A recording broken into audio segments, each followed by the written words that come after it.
Hello friends, आज हम week 2 की अपनी प्रिपरेशन स्टार्ट करेंगे। पहले हमने प्लान बनाया था आरबीआई ग्रेड बी 2022 के लिए जो हम तैयारी कर रहे हैं। वीक 1 की प्लानिंग हमने करी थी और वो मेरी तो सक्सेसफुल रही। आप कमेंट करके ज़रूर बताइएगा कि आपकी कितनी सक्सेसफुल रही, इसमें से आपने क्या क्या कवर किया जो वीक 1 की प्लानिंग हमने करी थी और कितना आपका रह गया। क्योंकि कई बार ऐसा होता है कि हम कितनी भी प्लानिंग करें लेकिन फिर भी कुछ चीज़ें छूट जाती हैं। ये चीज़ मैं समझ सकती हूँ कि हो सकता है जितनी प्लानिंग हमने करी थी उनमें से कुछ चीज़ आपकी रह गई हो। उसके लिए मैं यही कहूँगी कि उसको आप कैरी कर लीजिएगा और इस वीक में जो भी आपका वीक 1 का रह गया है उसको ज़रूर कवर कर लीजिएगा। क्योंकि देखिए अभी हमारे पास काफ़ी टाइम सफिशिएंट है। 2022 का जो पेपर होगा वो 2021-22 के बीच में होगा, या तो इस साल के एंड में हो सकता है या 22 के स्टार्टिंग में हो सकता है। तो अभी सफिशिएंट टाइम है, लेकिन इतना आप पढ़ के चलिएगा। आप ज़्यादा ही अगर टालेंगे चीज़ों तो एंड में जाके प्रिपेयर करना फिर भी थोड़ा मुश्किल हो जाएगा, है ना। तो जितनी भी चीज़ें थी उनको आप एक क्विक रिवीजन ज़रूर कर लीजिएगा। और आज हम बात करने वाले हैं वीक 2 के लिए कि अब वीक 2 के लिए हमने क्या क्या रखा हुआ है।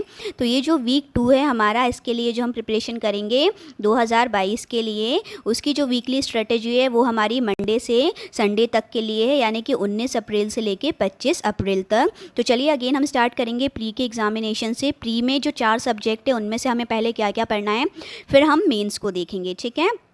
तो सबसे पहले हम प्री में देखते हैं मैथ्स को। मैथ्स में देखिए आपको क्या क्या करना है। वीक 1 में हमने रखा था कि आपको टेबल, क्यूब और स्क्वायर को पहले एक बार रिवाइज कर लेना है। अब हम बात करेंगे सिंप्लीफिकेशन ट्रिक्स की। देखिए इसमें मैक्सिमम उन्हीं लोगों को लेके चल रही हूँ, ज़्यादातर तो जो वर्किंग है। उसके अलावा जो नॉन वर्किंग है उनके पास तो ज़्यादा से ज़्यादा टाइम है, वो इन्हीं चीज़ों को बार बार पढ़ सकते हैं। और यदि इसके अकॉर्डिंग वो भी प्रिपरेशन करते हैं तो भी उनकी प्रिपरेशन बहुत ईजिली हो जाएगी, क्योंकि अभी काफ़ी टाइम है हमारे पास। तो आपको क्या करना है, सिंप्लीफिकेशन की जो ट्रिक्स होती हैं उन्हें आपको रिवाइज करना है। मैं अगेन मानती हूँ आप कॉम्पिटिटिव एग्जाम की प्रिपरेशन पहले किए हुए हैं तो काफ़ी सारी ट्रिक्स आपको आती है, लेकिन हाँ हम भूल गए हैं क्योंकि वो आप नहीं रेगुलर उनकी प्रैक्टिस कर रहे थे। इसीलिए आपको एक बार फिर से रिवाइज कर लेना है। उसके लिए मैं आपको सजेस्ट करूँगी आप अमर सर के वीडियो से मैथ्स की ट्रिक्स को देखिएगा। बहुत अच्छी ट्रिक्स उनकी होती हैं, है ना। तो इसमें से आप देखेंगे तो काफ़ी सारे अच्छे अच्छे ट्रिक्स आपको मिलेंगी। तो सिंप्लीफिकेशन की ट्रिक्स जैसे मल्टीप्लिकेशन, एडिशन, ये सारी चीज़ों को आप ज़रूर देखिएगा। इससे क्या होगा कि आपकी स्पीड बनेगी। सिंप्लीफिकेशन के क्वेश्चन भले ही एग्जाम में ना आए, लेकिन सॉल्व तो हमें हर क्वेश्चन को करना ही पड़ता है। इसीलिए सिंप्लीफिकेशन में स्पीड आपकी बहुत ज़रूरी है, कैलकुलेशन आपकी स्ट्रांग होना चाहिए। इसीलिए ये ट्रिक्स को आप ज़रूर देखिए। सिंप्लीफिकेशन के सिंपल क्वेश्चन आए ना आए, कैलकुलेशन तो आपको फिर भी करना ही पड़ेगा। ये तो हमें करना ही है। आप क्या करिए, डेली कोई भी डेली देखिए या फिर एक ही दिन में देख लीजिए, कोई भी वीडियोस देख लीजिए। एक दिन या तो आप पर्टिकुलर इस मैथ्स के लिए रख लीजिएगा, है ना, पूरा दिन 2-4 घंटे देख लीजिएगा इसको, या फिर आप थोड़ा थोड़ा 15-20 मिनट का वीडियो डेली देख लीजिएगा। तो उसमें काफ़ी आपको हेल्प मिल जाएगी। सेकेंडली आपको क्या करना है, फिर डेली 5 क्वेश्चन बनाने हैं सिंप्लीफिकेशन के टाइम लगा के। आप 2 मिनट का टाइम लगाइए और 5 सिंप्लीफिकेशन के क्वेश्चन सॉल्व कीजिए। उससे क्या होगा, आपकी स्पीड बनेगी, कैलकुलेशन में आपकी स्पीड अच्छी होती जाएगी। तो आपको ये प्रैक्टिस करना है इस पूरे वीक में मैथ्स के लिए, ठीक है। मैथ्स के लिए ये पूरी स्पीड को आप करके चलिएगा। सिंप्लीफिकेशन पे मेन हमें कमांड बनानी है इस हफ्ते में वापस से। पहले तो आपकी होगी, मैं मानती हूँ, इस बार हमें उसे रिवाइज़ करना है अच्छे से। नेक्स्ट चलिए हम आते हैं इंग्लिश पे कि इंग्लिश में आपको क्या करना है। इंग्लिश में देखिए ग्रामर टॉपिक्स हम लेकर चल रहे हैं। पहले हमने रखा था सब्जेक्ट, वर्ब एंड एग्रीमेंट। अब आपको क्या करना है, इस वीक में नाउन प्रोनाउन के जो रूल्स होते हैं ग्रामेटिकल, उनको आप याद करिएगा। अब आप ये मत कहिएगा कि अरे नाउन प्रोनाउन तो आता है, बचपन से तो पढ़ते आ रहे हैं, किसी भी वस्तु स्थान के नाम को ये कहते हैं नाउन, संज्ञा कहते हैं, है ना। तो इतना आसान ये एक्चुअल नहीं है, ये तो इसके डेफिनेशन है सिर्फ। इसके रूल्स बहुत सारे हैं जो एग्ज़ाम पर्पस से बहुत इंपॉर्टेंट होते हैं। जैसे अगर किसी भी दो चीज़ को एज वेल एज के साथ जोड़ा जाता है तो क्या उसमें हमें वर्ब यूज़ करनी चाहिए, एंड यदि लगाया जाता है तो नाउन कैसे, मतलब ऐसे बहुत सारे रूल्स इसमें होते हैं। तो आप कोई भी एक वीडियो चला के चलते फिरते, अगर आप क्या कहते हैं ट्रैवल करते हैं तो आप चलते फिरते कोई भी एक वीडियो देख लीजिए, या नॉर्मली रूल्स निकाल के गूगल पे आप उन्हें पढ़ लीजिए, बट एक क्विक रिवीजन कर लीजिए। ये नहीं कह रही हूँ कि आपको नहीं आता, आपको सब कुछ आता है, बट एक क्विक रिवीजन करना है। उसमें क्या करना है, आपको सिर्फ इन रूल को एक बार आप रिवाइज कर लीजिए। इससे रिलेटेड यदि कोई चीज़ एग्ज़ाम में आए तो वो छूटना नहीं चाहिए, क्योंकि कई बार क्या होता है कि हमारा ये कॉन्फिडेंस ही हमें हरा देता है, हमें लगता है नहीं आता तो है, इसको तो छोड़ ही दो, बट वही चीज़ जब डीपली थोड़ा आ जाती है तो वो हम नहीं कर पाते हैं, है ना। इसीलिए आपको नाउन और प्रोनाउन का एक क्विक रिवीजन ज़रूर कर लीजिएगा। जो रूल्स आपको आते हैं, मैं मानती हूँ कि आपको आते हैं, तो आप उनको सिर्फ रिवीजन कर लीजिए। ऐसे ही नाउन हमारा हो जाएगा। और फिर आपको क्या करना है, डेली 15 मिनट की रीडिंग ज़रूर रखना है। रीडिंग में इस बार आप क्या कीजिए कि आप, एक ऐप है, मैं आपको बता रही हूँ, बहुत ही अच्छा है, vocab 24। ठीक है, यहाँ मैं आपको बताती हूँ, vocab 24 नाम का ये ऐप है। ये बहुत ही अच्छा ऐप है। सबसे अच्छी बात है कि इसमें एक आर्टिकल आता है। आर्टिकल आप रीड करेंगे तो इसमें जो लिखे होते हैं ना वर्ड्स, आप उन पे जैसे ही खुद क्लिक करेंगे, उस पर जैसे ही आप क्लिक करेंगे उसका मीनिंग वही की वही आपको दे देगा, प्लस उसको प्रोनाउंसिएशन क्या होता है वो भी आपको बता देगा।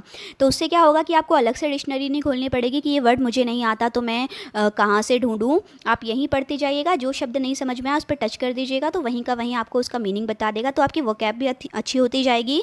प्लस फिर उसी में 10 vocab भी देता है, जो वहाँ की अच्छी टॉप vocab होती हैं, तो वो भी आप अलग से याद कर लीजिएगा। तो रीडिंग आप इसमें से कीजिए, है ना, ये आपके बहुत अच्छा रहेगा आपके लिए रीडिंग के लिए। तो इंग्लिश आपको इस तरीके से करनी है। इस वीक में फोकस कीजिएगा। नाउन और प्रोनाउन के रूल्स देखिए, पूरा हफ्ता तो आपको ये रूल्स पढ़ने नहीं हैं, आपको केवल 15-20 मिनट का समय देना है, कोई भी एक दिन 7 दिन में से। मैं ऐसी ही चीज़ें लेके चल रही हूँ जिसको, एक सब्जेक्ट को यदि आप एक दिन उठा लें तो वैसे ही हो जाएगा।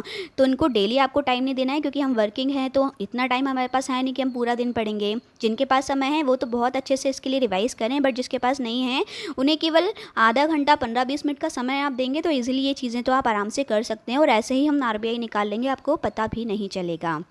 ठीक है, नेक्स्ट हम देखते हैं रीजनिंग। रीजनिंग में आपको क्या करना है, आप इस बार एक टॉपिक उठा लीजिए, है ना। टॉपिक में क्या करिए, आप ब्लड रिलेशन उठाइए, क्योंकि जो ब्लड रिलेशन है ये अभी भी इसको लेवल बहुत टफ बनाते जा रहे हैं, और ये अब एग्ज़ाम में बहुत ज़्यादा आता है। जैसे पहले एक सिंपल सा आ जाता था, हम बहुत इजीली सॉल्व कर लेते थे, तो हमको ये लगता है कि ये तो बहुत आसान है, ये उतना आसान है नहीं।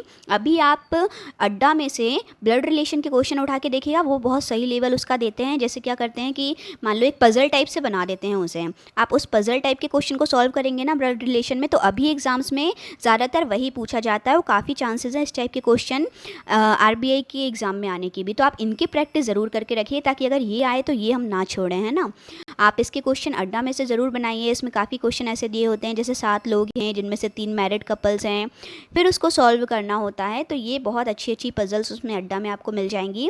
आप सिर्फ इस वीक में कुछ मत करिए, तो सिर्फ इसके प्रैक्टिस बनाइए। इसके प्रैक्टिस भी अगर आप कर लेंगे तो आप ये मान लो आपने अपने कुछ मार्क्स पक्के कर लिए हैं। और उसके बाद आपको क्या करना है, अलग से टाइम निकाल के एक पज़ल डेली ज़रूर सॉल्व करना है, क्योंकि पज़ल का बहुत ज़्यादा वेटेज रहेगा, तो पज़ल्स हमें नहीं छोड़ना है। ठीक है, पज़ल की डेली प्रैक्टिस आप कीजिए, और ये ब्लड रिलेशन की इस वीक में आप अच्छे से कमांड बना लीजिए, ये बहुत ज़रूरी है। ठीक है, तो रीजनिंग में सिर्फ इतना ही। उसके बाद हम आगे चलते हैं करंट अफेयर में। तो करंट अफेयर में सबसे ज़रूरी है कि आप डेली का तो डेली पढ़ते ही रहिएगा। देखिए 2022 के लिए हम इंपॉर्टेंट बात करें तो वैसे तो आपके लिए जो इंपॉर्टेंट होने वाला है, कोई भी रिस्क आपको नहीं लेना, तो मई से, क्योंकि मई से दिसंबर तक आपके पास 8 महीने होंगे, और 8 मंथ का करंट अफेयर यदि आपने कवर कर लिया तो मतलब आप बिल्कुल सेफ जोन में हैं, बिल्कुल भी कोई दिक्कत नहीं है, क्योंकि वो कई बार 8 मंथ तक का कवर कर लेते हैं। तो 1 मई से तो आप बिल्कुल कोई भी करंट अफेयर मत छोड़िएगा, बट अभी से इसलिए पढ़िए क्योंकि आपकी प्रैक्टिस बनी रहेगी। डेली की प्रैक्टिस बनाना भी बहुत ज़रूरी होता है, वरना क्या होता है, हमने एक दिन पढ़ा एक दिन नहीं पढ़ा, चीज़ छूट जाती है। तो आप पहले प्रैक्टिस बनाइए इस वीक में, तो ये महीने में पूरे इवन, और 1 मई से फिर डेली करंट अफेयर को बिल्कुल स्किप मत करिएगा, यदि आप सीरियसली RBI ग्रेड भी निकालना चाहते हैं तो, है ना। उसके बाद हम बात करेंगे स्टैटिक जीके की। तो स्टैटिक जीके भी हम लेके चलेंगे। इस बार 2021 के एग्ज़ाम में स्टैटिक जीके का ज़्यादा क्वेश्चंस नहीं थे, लेकिन फिर भी हम कह नहीं सकते, RBI बहुत सरप्राइजेस देता है। हो सकता है कि अगली बार स्टैटिक का पार्ट वो बढ़ा दे, कुछ भी हो सकता है। तो हमें हर चीज़ को पूरी तरह कवर करके चलना है। तो हम क्या करेंगे, स्टैटिक जीके भी कवर करेंगे। स्टैटिक जीके में इस वीक आप क्या करिएगा, जो इंटरनेशनल हेडक्वार्टर्स हैं, जैसे कि IMF, WHO हुआ, वर्ल्ड बैंक हुआ, इस तरह के कोई भी 10 जो हैं हेड क्वार्टर, उनके आप याद कर लीजिए, इंटरनेशनल ऑर्गेनाइजेशन के। सिर्फ ऐसे धीरे धीरे हम पूरा कवर करेंगे। अभी सिर्फ इतना आप करिए तो एक चीज़ आपकी होती जाएगी, है ना, चीज़ें छूटेंगी नहीं। तो आप स्टैटिक में ये करिएगा, और डेली करंट अफेयर पढ़िएगा। डेली करंट अफेयर में 10 से 15 मिनट लगते हैं, इतना टाइम आप देंगे तो डेली का करंट अफेयर डेली होता रहेगा, और यही आपके लिए लास्ट के लिए ज़्यादा अच्छा रहेगा जब हम उसका रिविज़न करेंगे तो। ठीक है, तो करंट अफेयर में सिर्फ इतना करिएगा। अब हम बात करते हैं हैं मेंस की। ये जो अभी हमने टॉपिक्स की कवर किए वो प्री के लिए थे। अब हम मेंस की बात करें तो मेंस में सबसे इम्पॉर्टेंट है इकोनॉमिक एंड सोशल इशू। देखिए इकोनॉमिक और सोशल इशू जो है ज़्यादातर तो इसमें क्वेश्चन करंट अफेयर से आते हैं, लेकिन करंट अफेयर के जो क्वेश्चन हम उठाएंगे उसके पहले जो सिलेबस इन्होंने अपने नोटिफिकेशन में दिया है वो कवर होना बहुत ज़रूरी है, क्योंकि जब वो आपको बेसिक आ रहा होगा तो फिर जो करंट अफेयर के क्वेश्चन उससे रिलेटेड बनेंगे वो हम जल्दी समझ जाएंगे। इसीलिए हमने पहला अपना जो रखा था टॉपिक वो था नेशनल इनकम का, पर कैपिटा इनकम का। आई होप आपने सबने कर लिया होगा। नेक्स्ट अब हमने जो टॉपिक रखा है वो रखा है poverty alleviation and employment generation in India. इसका आप अगेन यूट्यूब पे सर्च कर लीजिएगा, ये हेडिंग आप डालेंगे तो बहुत सारे आपको यूट्यूब पे वीडियोस मिल जाएंगे। आप उसका ओवरव्यू ले लीजिए, छोटा छोटा चीज़ों को समझ लीजिए, फिर जो करंट के क्वेश्चन उससे क्या बन सकते हैं वो इस साल में जो जो क्वेश्चंस रहेंगे ना हम उन्हें भी पढ़ेंगे, समझेंगे सारी चीज़ों को। बट अभी आप केवल इसका बेसिक समझ लीजिए कि टॉपिक क्या है एक्चुअली और इसमें क्या है। जैसे हम बात करें पहले नेशनल इनकम की, national income, per capita income. Actually जो टॉपिक था पहले मेजरमेंट एंड ग्रोथ, तो हमें समझ में नहीं आया कि उसमें क्या था, लेकिन जब अंदर पढ़ा कि नेशनल इनकम, अच्छा जीडीपी, एनएनपी, अरे ये सब तो पता है, ये सारी चीज़ें तो आती हैं। ऐसे एक पर्टिकुलर टॉपिक होता है, जब उसके अंदर की चीज़ें हम देखेंगे तब समझ में आएगा कि अच्छा इसके अंदर ये चीज़ें हमें कवर करना है। तो वो उससे रिलेटेड जब करंट अफेयर में कोई न्यूज़ आती है तो वो भी हमें समझना आसान हो जाता है। इसीलिए अभी आप सिर्फ ये हेडिंग डाल के यूट्यूब पे आपको केवल इस टॉपिक को समझना है कि इस टॉपिक में से आपको क्या क्या इसके अंदर कवर होता है। ये सारी चीज़ें आप इकोनॉमिक एंड सोशल इशू में कवर करेंगे, ठीक है। इस वीक में आपका टारगेट है कि आपको ये पर्टिकुलर टॉपिक को पूरा समझना है। नेक्स्ट हम देखेंगे फाइनेंस में। फाइनेंस में लास्ट टाइम हमने रेगुलेटर्स रखे थे RBI, SEBI and IRDA. I hope आपने सारे कर लिए होंगे कवर। इस वीक में आपको क्या करना है, फाइनेंशियल इंस्टीट्यूशन जो है नाबार्ड, सिडबी और एनएचबी, नेशनल हाउसिंग बोर्ड, ठीक है, इनको आप केवल समझिए, इनका एस्टैब्लिशमेंट, इनके फंक्शन और सारी चीज़ें आप इन ऑर्गेनाइजेशंस के बारे में पढ़िए। फिर इससे रिलेटेड करंट की जो न्यूज़ रहेंगी वो तो हम बाद में पढ़ेंगे ही, बट अभी केवल इन चीज़ों को समझना है, क्योंकि टॉपिक्स पता होना ज़रूरी है, तब करंट अफेयर इजीली फिर हम करते जाएंगे, ठीक है। तो फाइनेंस में आप इन तीनों को कवर कर लीजिएगा, बहुत ज़्यादा टाइम नहीं लगेगा, किसी भी पूरे हफ्ते में ये चीज़ हमें कवर करनी है। आप कोई भी एक दिन अगर आधे घंटे का समय इसको अकेले को दे लेंगे तो भी आप इजीली इसे कवर कर लेंगे। हम ज़्यादा ऐसी चीज़ें नहीं ले रहे हैं जो हमें ज़्यादा प्रॉब्लम दे या ज़्यादा टाइम टेकिंग हो। अभी हम इसके अकॉर्डिंग ही प्रिपरेशन कर रहे हैं कि हम वर्किंग है, हमारे पास टाइम कम है, तो कम से कम टाइम में आप ये चीज़ें आराम से कर सकते हैं। तो फाइनेंस में आपको केवल ये इतना कवर कर लेना है। इसके बाद हम बात करेंगे मैनेजमेंट की। तो मैनेजमेंट में इस वीक में आप क्या करिएगा, ये particular topic management function and managerial role आप ये पढ़ लीजिएगा, क्योंकि इसके जो क्वेश्चन है ऑब्जेक्टिव में, थ्योरेटिकल में प्लस पूछे जाएंगे, सब्जेक्टिव भी लिखना पड़ेगा। तो एक्चुअली उनके रोल क्या होते हैं, इनके फंक्शंस क्या होते हैं, वो पता होना बहुत ज़रूरी है, ठीक है। तो सिर्फ इतना आप इस वीक में कर लीजिए मैनेजमेंट में से, बाकी फिर आगे की जो रहेंगी हम सारी चीज़ें देखते रहेंगे। तो आई होप सिर्फ इतनी चीज़ें आपको करनी है। आप देखिए एक चीज़ मैंने आपको इसमें देखने को मिलेगी, हमने टोटल 7 चीज़ों को इसमें रखा है। 7 अगर आप देखें तो देखिए पहले दिन अगर आप सिर्फ इसको भी पढ़ें, दूसरे दिन अगर आप सिर्फ इसको भी पढ़ें, यानी कि इंग्लिश को हम सेकंड नंबर पे रखेंगे। इसके बाद आपको क्या करना है कि इसमें जो डेली पढ़ने वाली चीज़ें ना, सिर्फ इंग्लिश की रीडिंग को हमने रखा है और करंट अफेयर को रखा है। इसके अलावा बाकी जो चीज़ें वो आप एक एक दिन भी कवर करें तो इजीली सब हो जाएगा। जैसे सेकंड डे आपको इसे टाइम देना है। उसके बाद अगर आप थर्ड डे देखें तो आप रीजनिंग तो देखिए एक पजल डेली बनानी है, बाकी ब्लड रिलेशन को आप किसी भी एक दिन उठा लीजिए, थर्ड डे आप इसे रखिए तो भी आप इजीली इसमें काम कर सकते हैं। उसके बाद फोर्थ की हम बात करें तो स्टैटिक जीके को केवल आप कर लीजिए, बाकी करंट अफेयर सिर्फ आपको डेली रखना है। तो फोर्थ डे में इसे आप बहुत ही इजीली कर सकते हैं। उसके बाद बात करें फिफ्थ डे की, तो ये पर्टिकुलर टॉपिक आप आराम से फिफ्थ डे में उठा सकते हैं और आराम से कर सकते हैं। इसमें तो ऐसा कुछ है ही नहीं जो डेली आपको कवर करना है, कोई भी एक दिन निकाल के केवल इसे आप कर लीजिए। उसके बाद बात करें तो ये भी आपको थोड़ा सा टाइम देके सिक्स्थ डे आप आराम से कर सकते हैं। उसके बाद सेवन्थ डे में आप ये वाला आराम से कर सकते हैं।